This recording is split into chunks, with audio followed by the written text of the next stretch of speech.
Vous écoutez Au banc du crime, le podcast qui vous fait juger les affaires les plus sombres.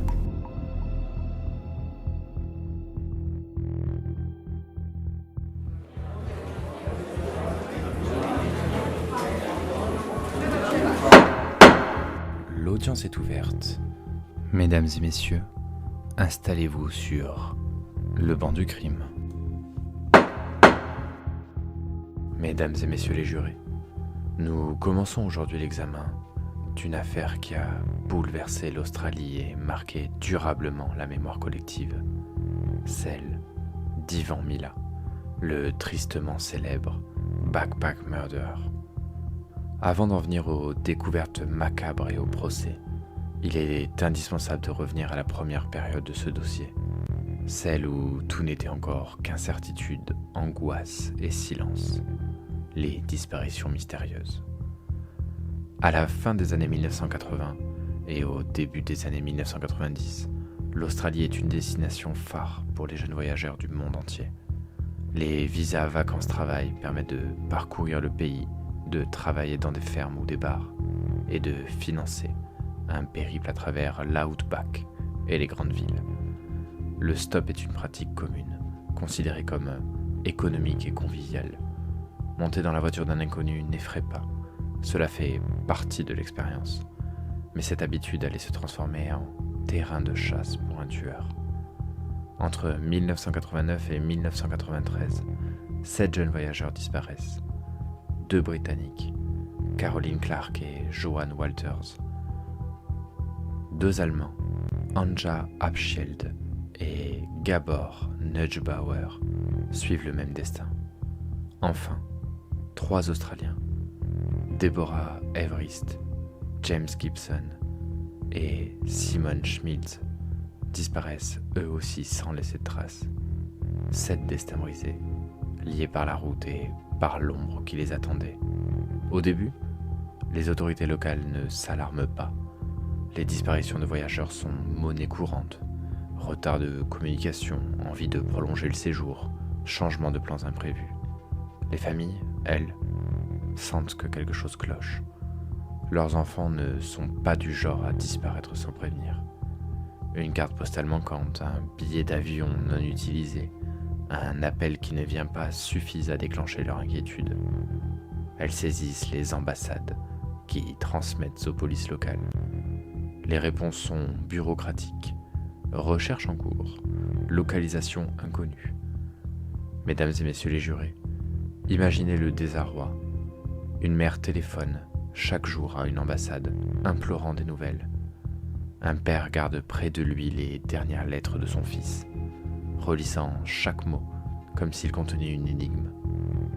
Les familles s'accrochent à l'idée que les enfants vont revenir, que tout cela n'est qu'un malentendu, mais les semaines deviennent des mois. Sur le terrain, les témoignages sont vagues. Certains routards disent avoir croisé un couple britannique faisant du stop près de la Hume Highway. D'autres évoquent une jeune femme australienne partie seule avec son sac à dos. Un vendeur se souvient d'avoir parlé à 2 Allemands achetant une carte routière. Des détails épars, impossibles à relier. La police note, classe et passe à autre chose. Peu à peu, les disparitions intriguent la presse. Des articles mentionnent la possibilité d'un prédateur. On commence à parler d'un backpack killer. Les auberges de jeunesse placardent les photos de disparus, les rumeurs circulent, des conducteurs trop insistants, des voitures suspectes. Les backpackers commencent à se méfier. On conseille de voyager à 2, de laisser son itinéraire à l'auberge, de limiter le stop de nuit. Le climat change, mais toujours aucune preuve tangible. La situation illustre les limites d'un système. Pour ouvrir une enquête criminelle, il faut des éléments matériels. Or ici, il n'y a que des absences. Pas de corps, pas de scène de crime. Seulement des jeunes gens qui cessent de donner des nouvelles.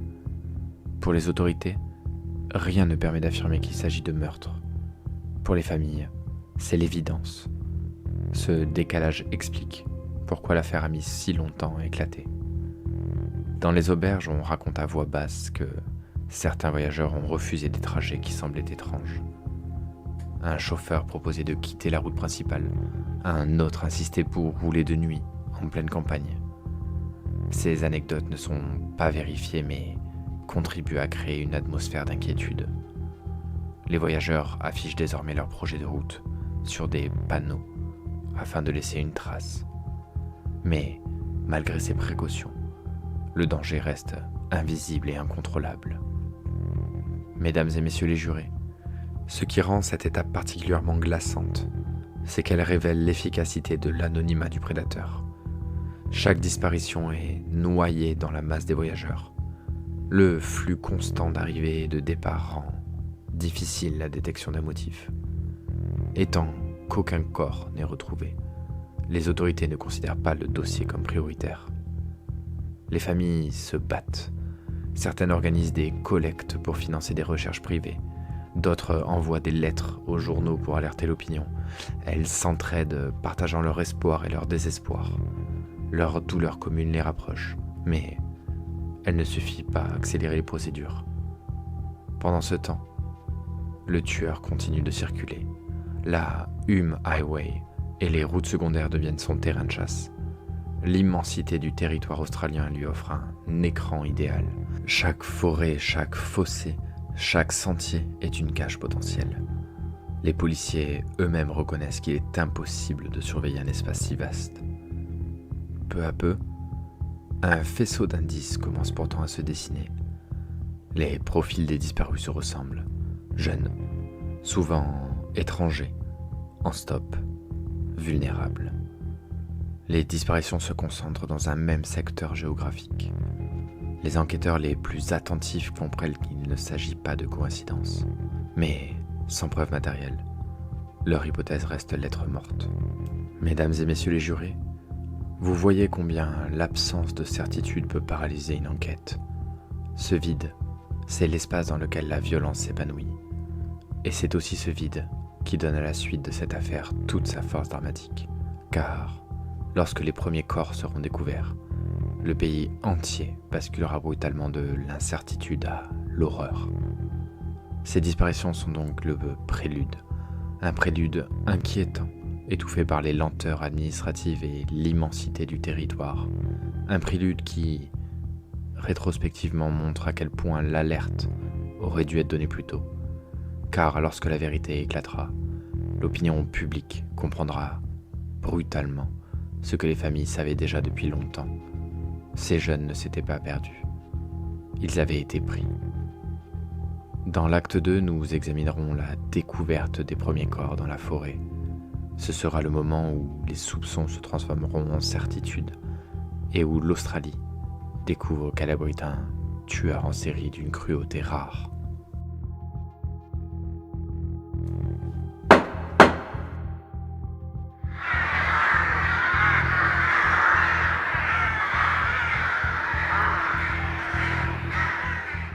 Mesdames et messieurs les jurés, nous ouvrons à présent le deuxième acte de cette affaire. Après les mois de silence et d'incertitude, après les familles inquiètes et les signalements classés sans suite, l'Australie découvre enfin la matérialité du crime. Ce basculement se produit dans un décor de forêt, Belanglo State Forest, à une centaine de kilomètres au sud-ouest de Sydney. Nous sommes en 1992, en septembre. Deux joggeurs, habitués à parcourir les sentiers de Belanglo, aperçoivent quelque chose d'anormal, un amas de branches qui dissimule partiellement des restes humains. D'abord, ils croient à un animal mort, mais en s'approchant, l'évidence les frappe. Ce sont des ossements humains. Le choc est tel qu'ils préviennent immédiatement la police. Les enquêteurs dépêchés sur place confirment la découverte. Les restes appartiennent à une femme. À proximité, on retrouve d'autres fragments. Rapidement, une seconde victime est identifiée dans la même zone. Les médias s'emparent aussitôt de l'affaire. Belanglo n'est plus une simple forêt. Elle devient une scène de crime à ciel ouvert. Les analyses révèlent que les deux corps sont ceux de Joanne Walter et de Caroline Clark, les deux jeunes Britanniques portés disparus depuis avril 1992. L'identification est un coup de tonnerre. Les familles qui espéraient encore un retour sont plongées dans la douleur. L'Australie, jusqu'à là, dans le doute, réalise qu'un meurtrier s'en prend aux voyageurs étrangers. Mesdames et messieurs les jurés, imaginez la stupeur. Une forêt jusqu'ici banale devient le théâtre d'une découverte macabre. Le pays entier s'interroge. Combien d'autres disparus dorment dans ces sous-bois ?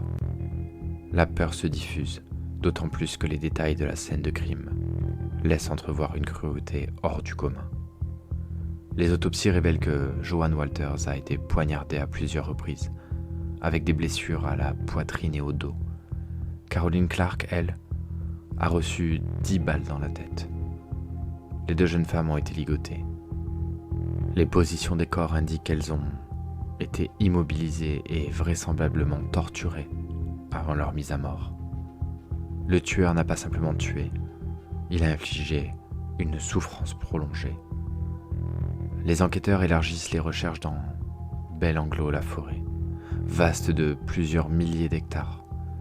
Elle est fouillée méthodiquement pendant des semaines. Les policiers ratissent le terrain, guidés par des cartes et par des chiens dressés. Chaque découverte suscite une angoisse supplémentaire. Et si Belanglo cachait bien plus qu'un double meurtre ? En octobre 1993, un an après la découverte initiale, la police met au jour 5 autres corps. L'horreur prend une dimension encore plus large. Les victimes identifiées sont James Gibson et Deborah Everist, disparus en 1989. Simon Schmild, disparu en 1991, ainsi qu'Anja Abschild et Gabor Neuschbauer, couple allemand. Tous ont subi des violences extrêmes. Certains ont été décapités. D'autres présentent des blessures par arme blanche, des balles, des traces de ligotage. Le sadisme est manifeste. Chaque corps raconte une mise en scène macabre. Mesdames et messieurs les jurés, ce n'est plus seulement une série de disparitions. C'est désormais un charnier. 7 jeunes voyageurs, enterrés ou dissimulés dans la même forêt, à quelques kilomètres les uns des autres. L'opinion publique est frappée de stupeur. Les ambassades étrangères protestent. Le gouvernement australien est sommé de réagir. Les détails sordides révèlent la personnalité du meurtrier. Les blessures infligées vont au-delà de l'acte de tuer. Elles témoignent d'une volonté de domination, d'humiliation et de cruauté. Certains corps présentent des coups portés après la mort. D'autres ont été disposés de manière particulière, comme pour envoyer un message. Tout cela indique un esprit sadique, méthodique et obsédé par le contrôle. Les enquêteurs détaillent les éléments trouvés auprès des victimes. Vêtements lacérés, effets personnels abandonnés, parfois des restes de cordes ou de rubans adhésifs. Autant d'indices montrant que le tueur préparait ses attaques avec soin. L'ampleur des violences fait penser à une escalade dans le sadisme. Chaque victime semble avoir été tuée de manière légèrement différente, comme si le meurtrier expérimentait des méthodes. Les fouilles mobilisent des moyens considérables. Hélicoptères, cartes détaillées, barrages routiers. La presse suit chaque étape. Des articles décrivent Belanglo comme un bois maudit. Des journalistes étrangers se rendent sur place. Les familles des victimes, venues d'Europe et d'Australie, assistent aux opérations. Le contraste est saisissant. Une nature verdoyante qui cache en son sein un cimetière clandestin. Mesdames et messieurs les jurés, c'est à ce moment précis que le dossier change de statut. On ne parle plus de disparitions isolées.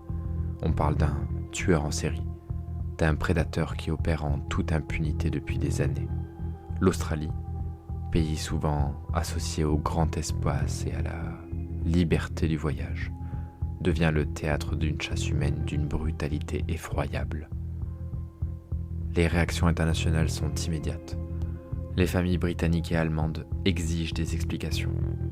Les ambassades s'indignent du manque de réactivité initiale. Les médias européens relaient l'affaire avec intensité, donnant à Ivan Mila une autorité sinistre avant même son arrestation.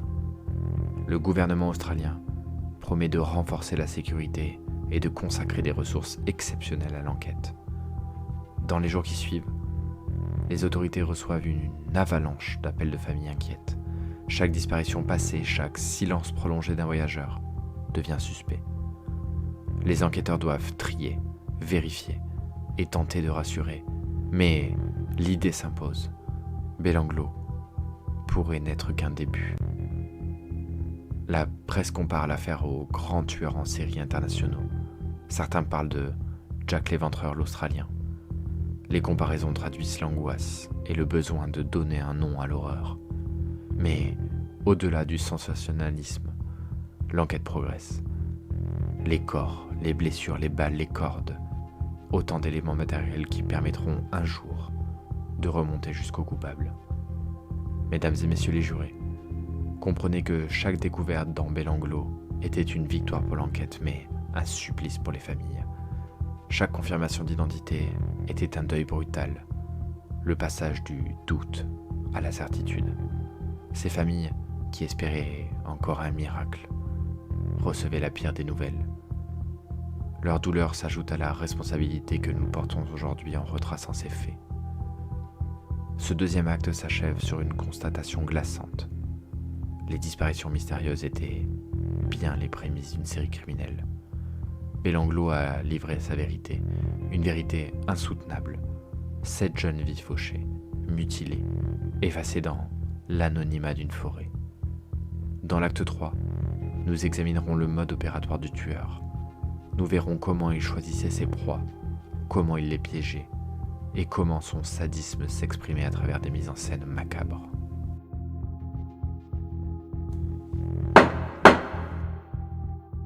Mesdames et messieurs les jurés, je vois qu'une partie d'entre vous écoute sans être abonné. Allez, un petit clic sur s'abonner sur Spotify, Apple Podcast ou là où vous m'écoutez. Et on continue l'affaire ensemble car ça m'aide grandement à faire grandir le podcast. Merci.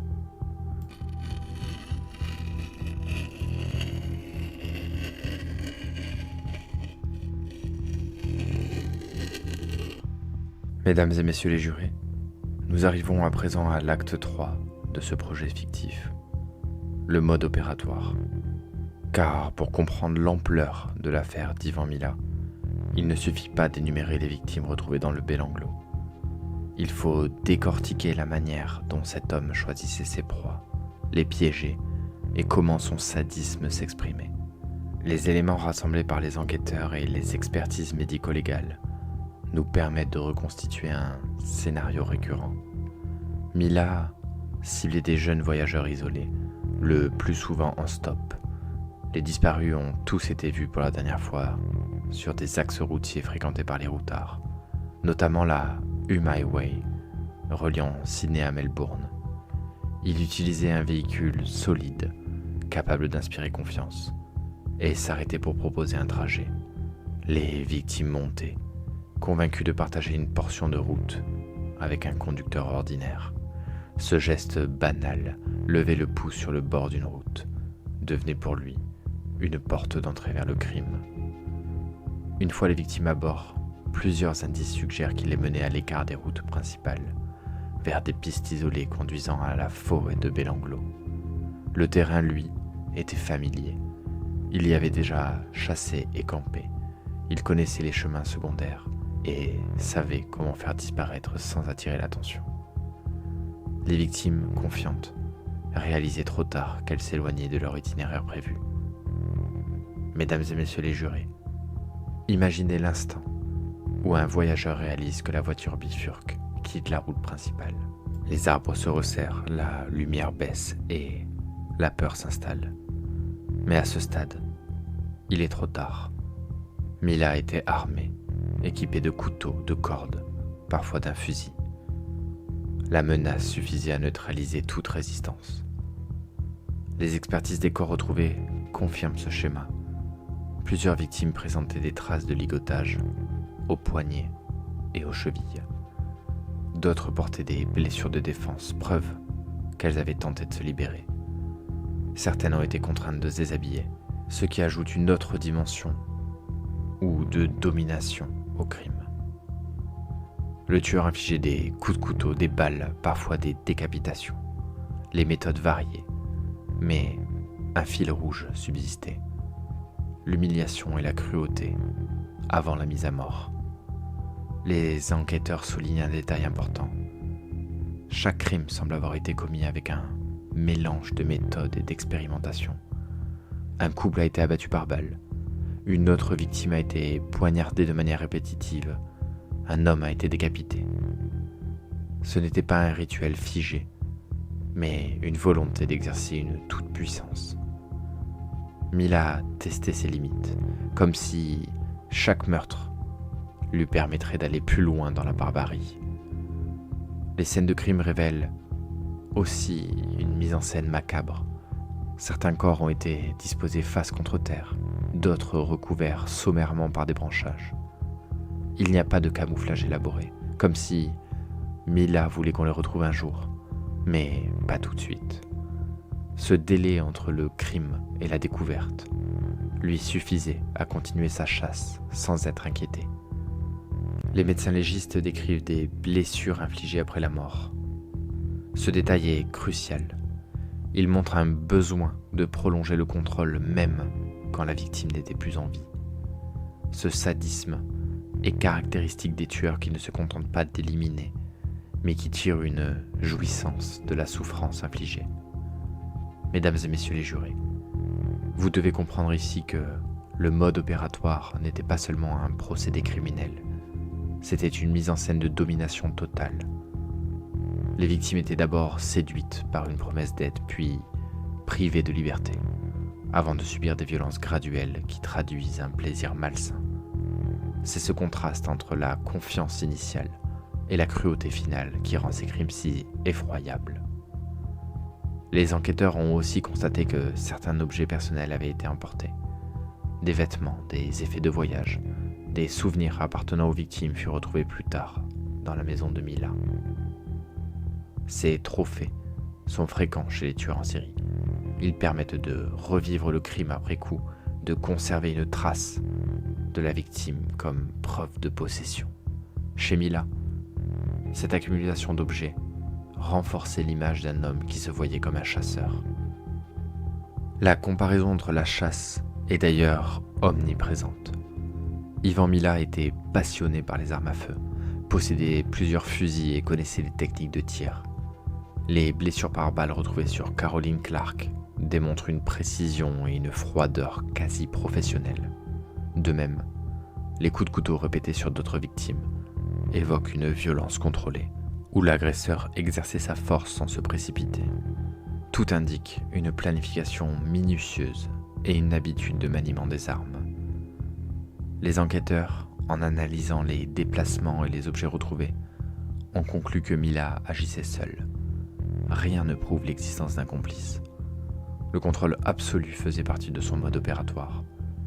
Un complice aurait introduit une incertitude, or tout démontre qu'il voulait garder la mainmise complète sur le processus criminel. L'étude psychologique du modus operandi met en lumière une escalade. Le premier crime identifié, en 1989, montre déjà une violence extrême. Mais au fil des années, les blessures deviennent plus variées, les humiliations plus marquées. Cette évolution traduit une accoutumance et un besoin croissant d'intensité. Le tueur cherche à repousser ses propres limites, comme s'il se lassait d'une méthode et en expérimentait une autre. Les enquêteurs ont conclu que Mila prenait plaisir à prolonger le processus. Le crime n'était pas un moyen, mais une fin en soi. La souffrance de ses victimes faisait partie intégrante du scénario. Le meurtre n'était pas seulement l'élimination d'un témoin, mais la culmination d'une séquence planifiée. Cette reconstitution du mode opératoire a été essentielle pour comprendre la logique de Mila. Elle a permis aux enquêteurs de relier entre elles des disparitions, d'établir des similitudes entre des scènes de crime, séparées de plusieurs années, et de démontrer qu'il ne s'agissait pas d'actes isolés, mais d'une série cohérente. Mesdames et messieurs les jurés, le mode opératoire d'Ivan Mila était celui d'un chasseur. Il traquait, séduisait par un geste d'entraide, capturait la menace et détruisait par la cruauté. Chaque étape était pensée pour instaurer un rapport de domination absolue. Et ce rapport ne s'arrête pas avec la mort, mais se prolongeait à travers les trophées et les blessures post-mortem. Nous clôturons cet acte sur cette compréhension. Ivan Mila n'était pas seulement un meurtrier en série. Il était un prédateur structuré, méthodique, qui avait transformé les routes australiennes en terrain de chasse. Dans l'acte 4, nous verrons comment une erreur, un témoignage et la persévérance des enquêteurs ont permis de l'identifier et de mettre fin à sa traque macabre.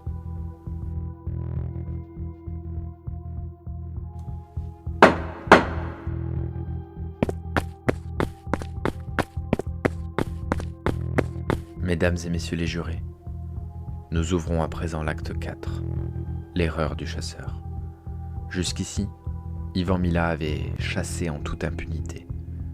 Ses victimes disparaissaient dans l'anonymat des routes et la forêt de Belanglo gardait leur corps comme un secret macabre.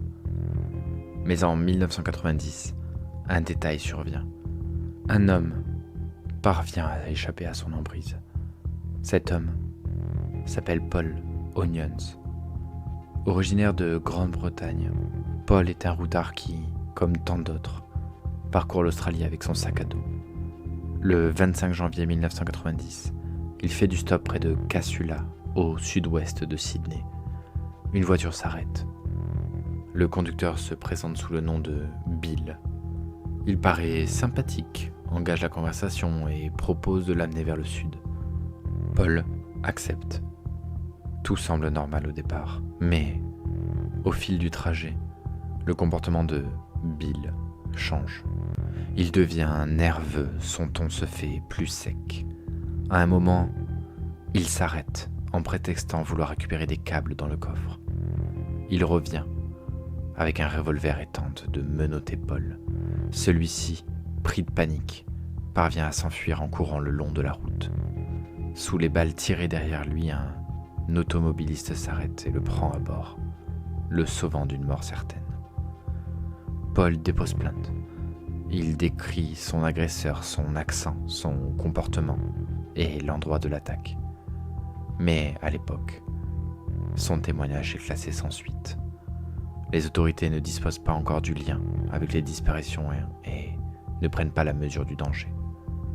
Cette erreur coûtera la vie à d'autres jeunes car Mila poursuivra sa série meurtrière.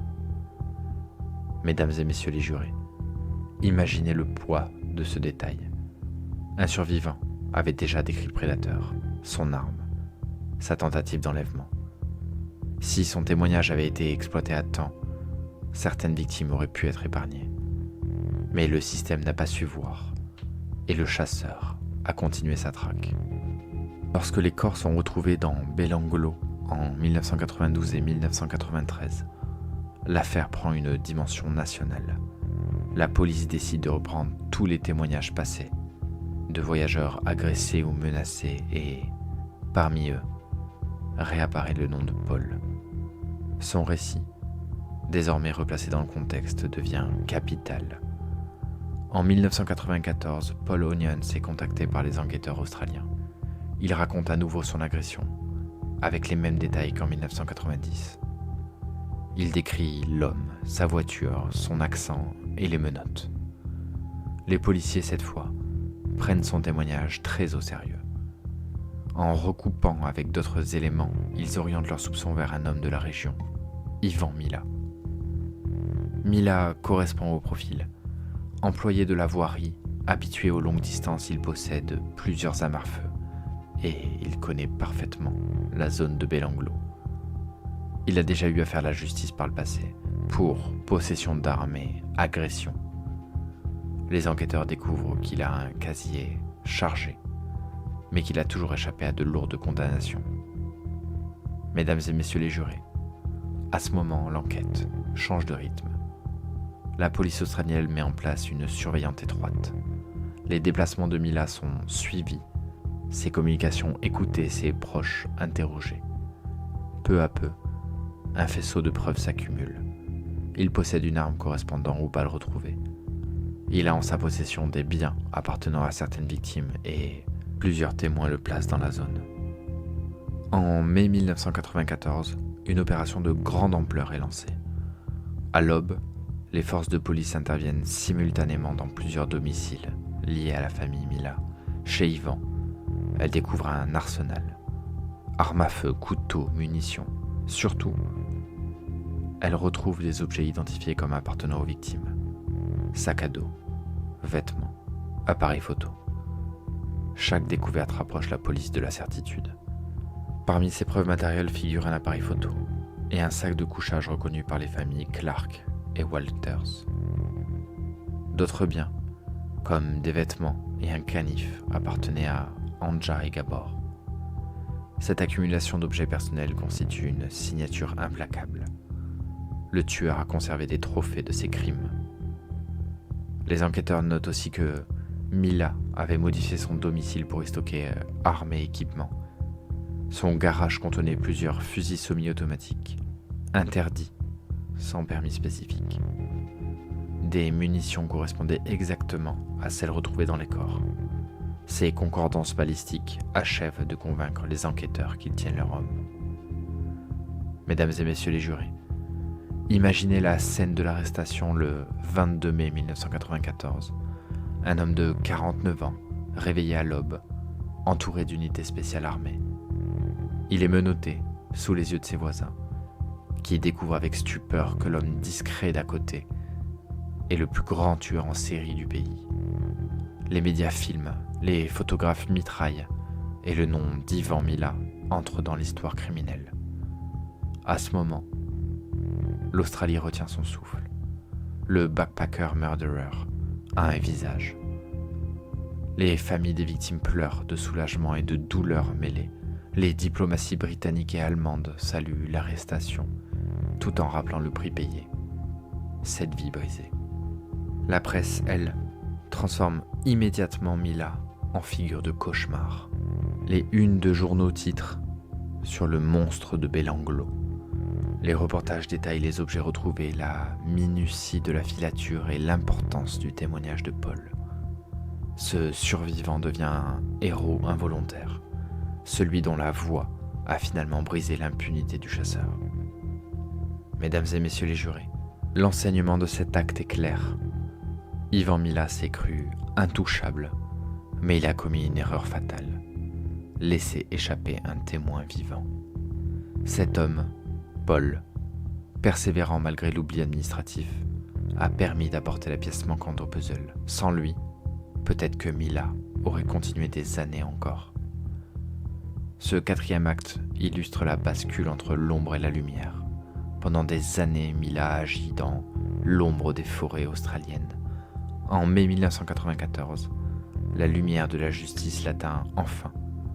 Son arrestation marque la fin d'une traque, mais aussi le début d'un autre combat, celui du procès. Dans l'acte 5, nous examinerons ce procès historique, les charges, les témoignages, les stratégies de défense et d'accusation, et la condamnation qui a scellé le destin du backpacker murderer.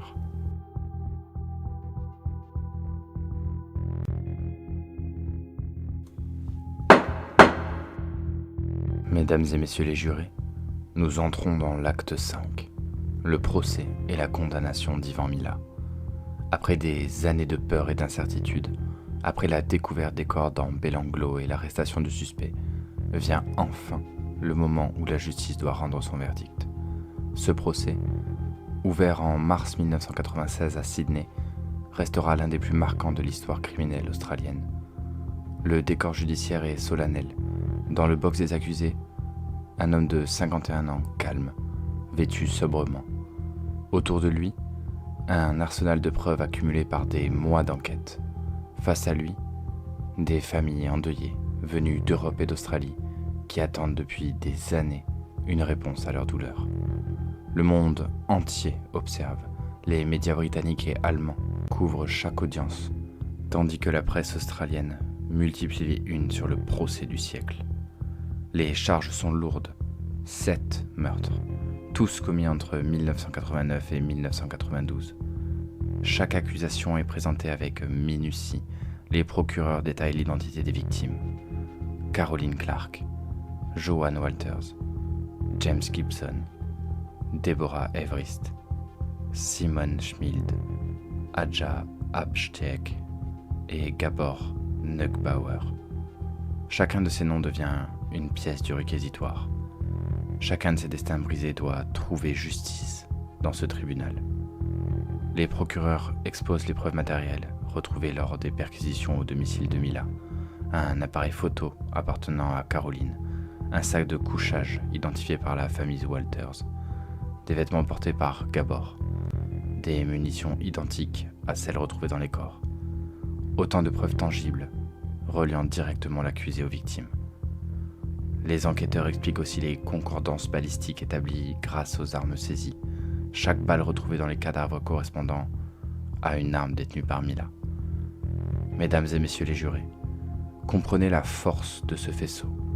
Un objet isolé aurait pu être expliqué, mais l'accumulation est accablante. Chaque preuve vient renforcer la précédente. Chaque objet retrouvé dans sa maison est un témoignage silencieux de la présence des victimes. Devant cette accumulation, la défense peine à proposer une version alternative crédible. Le témoignage de Paul devient un des moments clés du procès.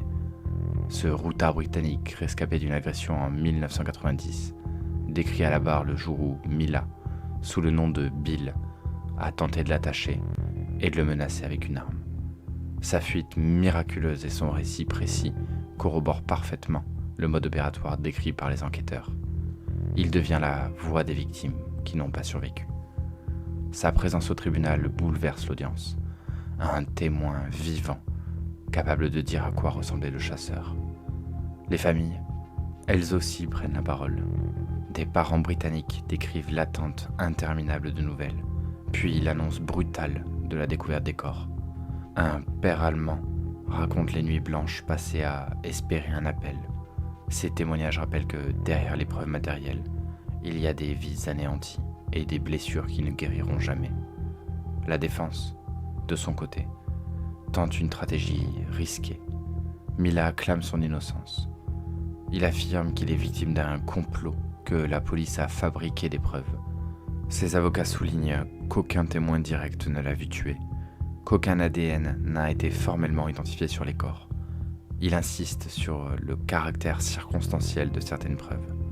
Mais cette ligne de défense peine à convaincre, tant l'accumulation d'éléments matériels paraît écrasante. Mesdames et messieurs les jurés, vous devez vous représenter la scène.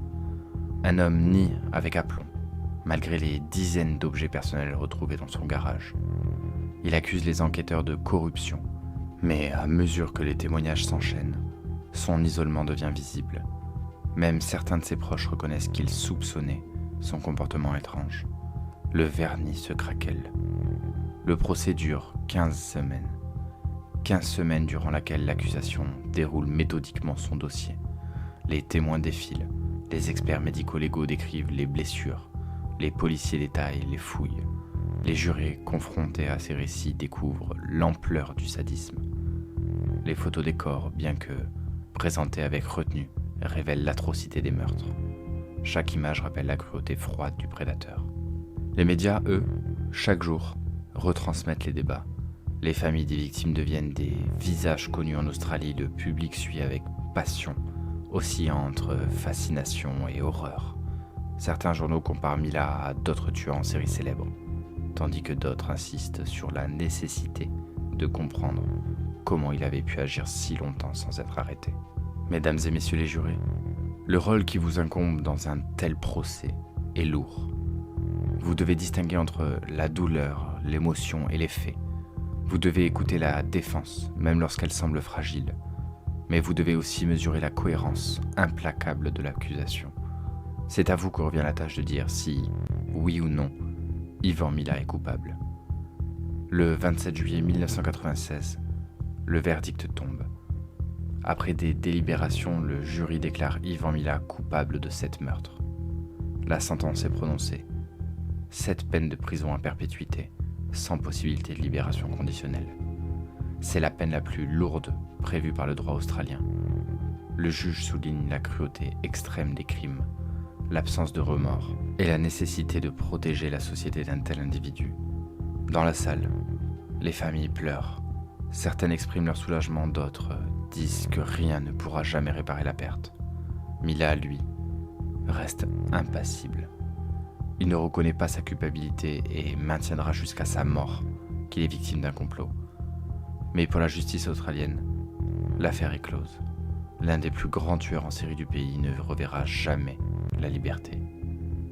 Mesdames et messieurs les jurés, ce procès est plus qu'un verdict.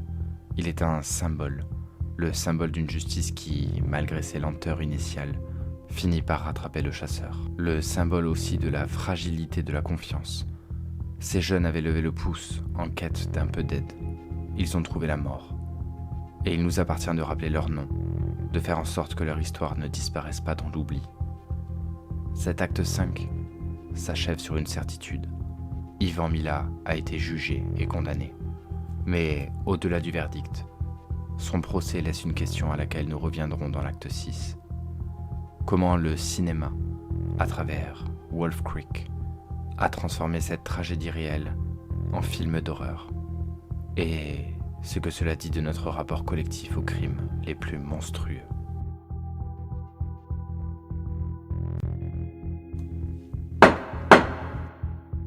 Mesdames et messieurs les jurés, nous arrivons à l'acte 6 de ce procès imaginaire, du réel à la fiction, avec le film Wolf Creek.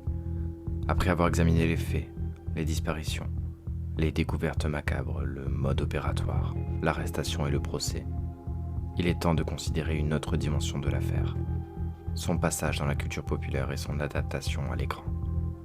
En 2005, l'Australie découvre le film Wolf Creek, un film d'horreur réalisé par Greg McLean. Le scénario suit 3 jeunes routards qui tombent en panne près d'un cratère isolé, avant d'être secourus par un homme du coin, Mick Taylor.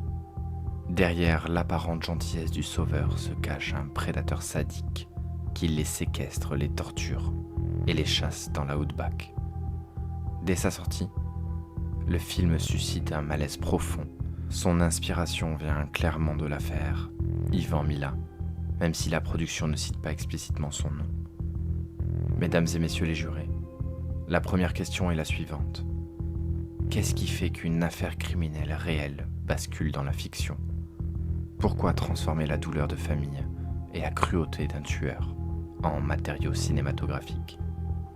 La réponse réside dans l'impact culturel de l'affaire Mila. Ces crimes ont marqué l'imaginaire collectif australien et international. Le backpacking, symbole de l'aventure et de liberté, est devenu synonyme de peur. Les routes infinies de l'Outback se sont chargées d'une angoisse nouvelle. Pour un réalisateur d'horreur, ce décor réel offrait la toile parfaite. Wolf Creek ne prétend pas être une reconstitution. Le film commence par un carton basé sur des faits réels. Mais ce choix joue surtout sur l'effet de réalité sans coller aux détails historiques. Le personnage de Mick Taylor est une fusion. Il emprunte à Ivan Mila son mode opératoire. Un seul homme, armé, attirant des jeunes routards avant de les torturer. Mais il doit aussi à d'autres criminels australiens comme Bradley Murdoch, condamné en 2005 pour l'enlèvement de Peter Falconio. Ce mélange brouille la frontière entre réalité et fiction, renforçant la peur. Les similitudes avec Mila restent frappantes. Le film montre un prédateur connaissant parfaitement son territoire, manipulant ses proies et transformant le désert en terrain de chasse. Les armes, les couteaux, les balles tirées à distance rappellent les scènes de crimes de Belanglo. Le choix de jeunes routards étrangers comme victimes est une allusion directe aux meurtres qui ont bouleversé la communauté internationale. Mais les différences sont tout aussi notables. Le film accentue le côté monstrueux du personnage de Mick Taylor, en le caricaturant presque en figure mythologique du mal, là où Mila restait froid, méthodique et silencieux.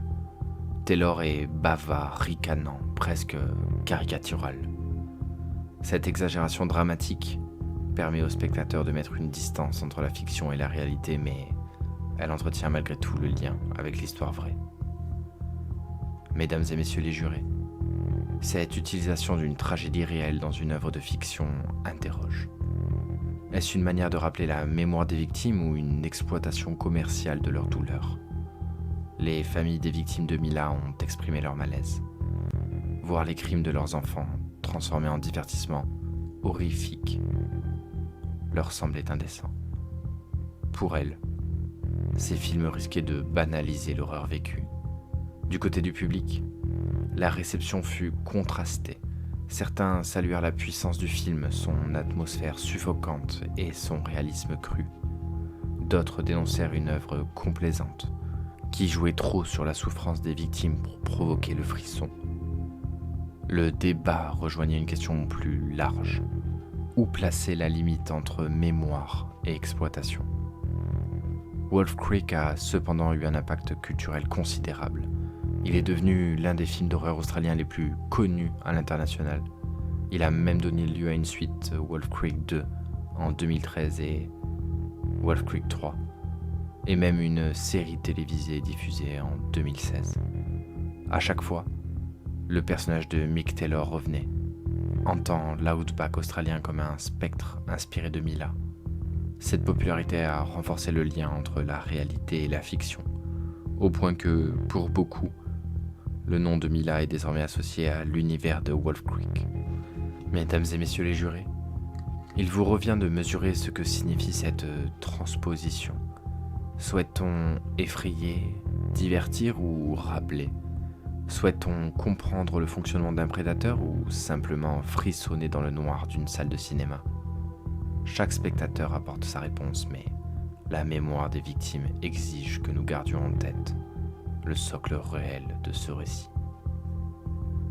Un autre point mérite réflexion, l'impact touristique.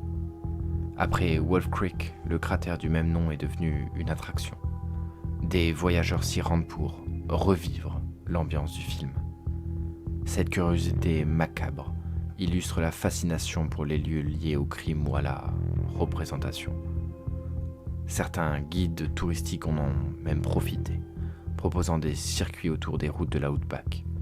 L'exploitation commerciale du trauma se poursuit donc au-delà du cinéma. Dans la presse australienne, plusieurs éditorialistes se sont interrogés. Faut-il laisser le cinéma s'approprier librement de telles affaires ou fixer des limites éthiques ? Le débat reste ouvert car Wolf Creek a prouvé qu'un film pouvait, en une nuit, transformer une affaire criminelle en mythe culturel. Enfin, il faut noter que le cinéma n'a pas seulement amplifié la peur, il a aussi servi de rappel. Pour certains spectateurs, Wolf Creek fut une première prise de conscience des dangers réels encourus par les routards. En ce sens, la fiction a joué un rôle de prévention, même si son intention première restait de les terrifier. Mesdames et messieurs les jurés, nous achevons cet acte en retenant ceci. Ivan Mila a tué dans le réel. Le cinéma a transformé ses crimes en fiction. Entre les deux se joue un équilibre fragile entre mémoire et spectacle. Notre rôle, ici, est de rappeler la vérité. 7 jeunes ont perdu la vie. Et aucune œuvre ne doit occulter leur histoire. Cet acte clôt donc notre procès imaginaire. Nous avons parcouru les disparitions, les découvertes, le mode opératoire, l'arrestation, le procès et la mémoire culturelle. Le banc du crime se referme sur une leçon. La justice juge les faits, mais la société, elle, n'oublie jamais. Et parfois, elle transforme ses blessures en récits qui hantent à jamais nos imaginaires. Vous venez d'entendre un nouvel épisode d'Au banc du crime. Si cette affaire vous a marqué, n'oubliez pas de vous abonner pour ne manquer aucune vérité dérangeante. Et laissez une note de 5 étoiles. Vos avis sont la seule arme pour faire vivre ce podcast. Rendez-vous mardi pour une nouvelle affaire.